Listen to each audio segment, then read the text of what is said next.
welcome to HR in the Fast Lane. I'm Nicole Martin, and I have a wonderful guest for you today, Mr. Gary Morrison. How you doing? Fine, thank you.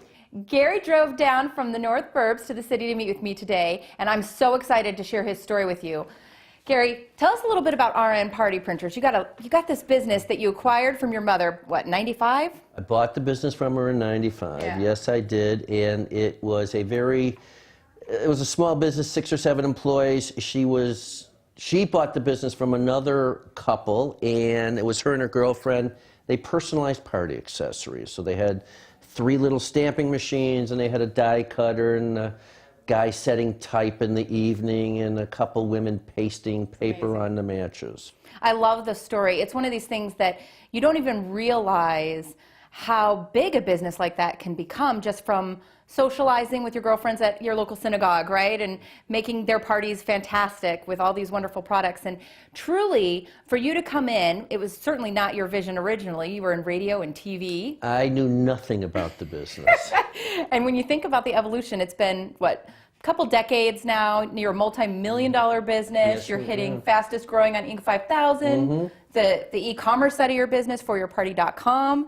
It's been great. Yeah, you're bringing in, what, 100% increase in sales? Mm-hmm. This is not shabby I'm not stuff. trying to brag. Yeah, it's not shabby stuff, Gary. No. I mean, we're talking about manufacturing. Yes, we are manufacturers. And this is something with e-commerce, the innovation of the internet and how it took off. It was, well, the biggest decision we ever made was back in 2003 when we would go to our stationery trade show. Okay. And a company bought our book, digitized every page, threw it up on a website. It was called the elephantsomething.com. I can't even remember. And she all of a sudden became a big customer the way we had our big wedding consultants. Right. And, you know, the wedding planners. Well, the planners to the stars kind of people. Very nice. Were always my best customers. So I'm like, well, the internet, wait a second. You know, that's like chat rooms. And, you know, who buys anything on the internet? Right. So we decided that to continue the business, we were going to have some type of footprint there. And of course, I made some decisions that we would not undercut our existing dealer base. Okay. But I felt that there was a technology where you could build the product online and see what you were doing. So we were the first person to climb Mount Everest. Now today, you go onto any of the thousands of websites that will sell the same stuff that we do. Everybody has a preview technology. It may not be as nice as ours, but now it's expected. Yeah. So we were really the first to do it back, and we launched it back in 2004. And it doesn't hurt to be the first. I mean, that's visionary of you making those calculated decisions at that time. Well, certainly now for somebody to come on board and do what we did and get onto the first page of a Google search would be much significantly tougher today than it was back in 2004. Things are so much more sophisticated. It's so colorful, your business, too, when you walk through. It's like a rainbow of colors. It is a rainbow and of it colors. makes a person like me feel like I want to throw a party tomorrow, right? Well, I've been called a happiness facilitator. But of course, you know, I also, we have some very smart people there in design. And it's really a female, it's a girl's, like women have the eye for this, it's certainly not me. So always the joke is if they bring something on board and they say, Gary, what do you think of it? If I say, oh, this is a great product, this is going to sell so much, they go, no, it's not going to sell. But if I say I don't like it, yeah, then they'll launch and that becomes a winner. So I'm like the contrarian decision maker. It's nice to surprise people, right? Yes, it is. Well, and you think about manufacturing, this is a place in the economy, right, in the industry out there, just most manufacturers have declining sales. And I want to talk a little bit about how you've had this booming growth as a ripple effect from your retail arm to your manufacturing business, if you will, and how you've confronted that, been able to retain talent, skilled talent. What are you doing to develop talent?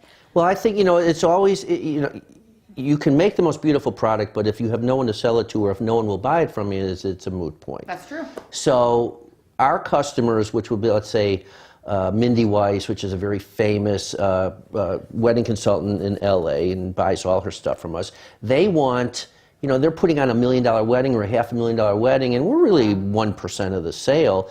They have their vendors, and they want to be able to call up, know it's going to be done, know it's going to be done right, because you only have one shot. You can't tell the bride, hey, push your wedding back a week because Gary screwed up on the napkins. So quality is imperative. And it's also trust. So for my customer service people are very capable, and just people trust them and they trust me, and that's why they buy us, because we're more expensive than our competition. Right.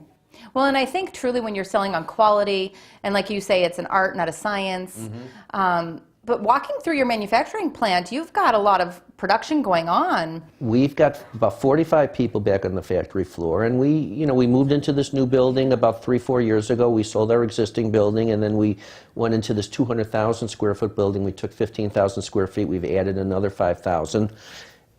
We were able to replanogram it. I had 23 or 20 years of experience, and how could I lay the manufacturing facility out now, and this is what we've done. It's lovely. I mean, when you walk through, it's clean, the air quality, I mean, just everything, and the colors, and then just all the singing to other people's parties, per se, right? Right on the production floor. It's just intriguing. Yeah. But I love your culture. You know, when you walk through, you don't just, in my opinion, Gary, it's beautiful. You walk through and you know everybody's name. They know you. They're not just employees. You truly know their lives. And that's special. It is special. Now, of course, there's a few people who don't speak the best English, so we struggle a little bit.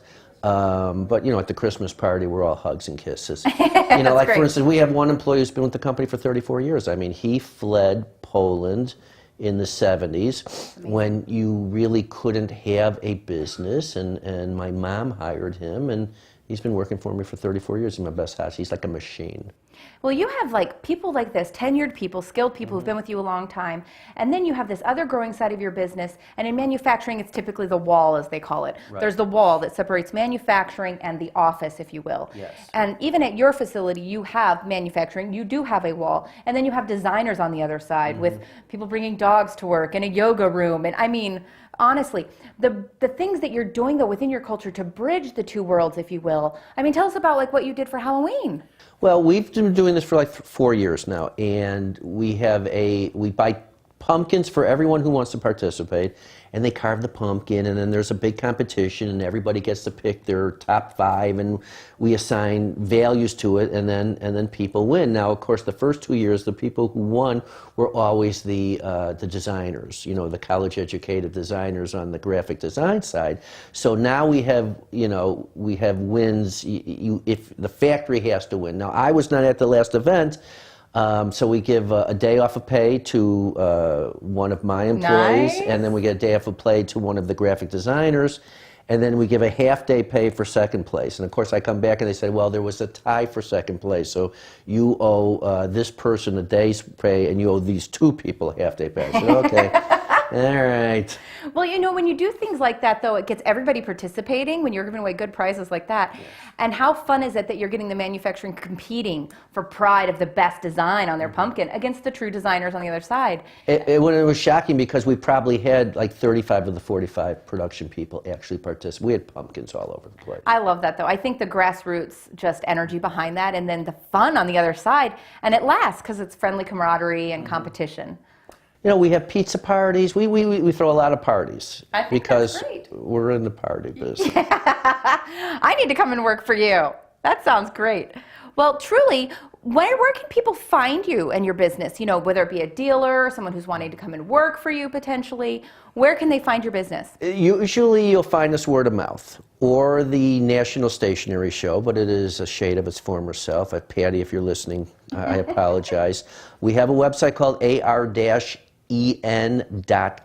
where you can go on, you can see our catalog, and really our dealers are going to be fine stationery stores, wedding consultants, party planners, caterers, florists, all over the United States, Canada, and Europe.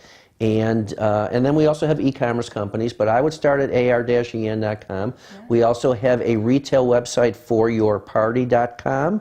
That's 4 with a F-O-R, not the number 4, and that's our retail arm. So we spend a lot of money making that look really pretty, whereas the AREN site is really, you have to have a dealer name and a password to get in. It's so cool, though. I mean, honestly, as a woman in business and somebody who just is into maybe the end product of either throwing a party, I think you could spend a lot of time and a lot of money just on foryourparty.com having fun, right? Planning a party, getting things for your next party, and it could be even just decorating your husband's man cave. I mean, it's just fun.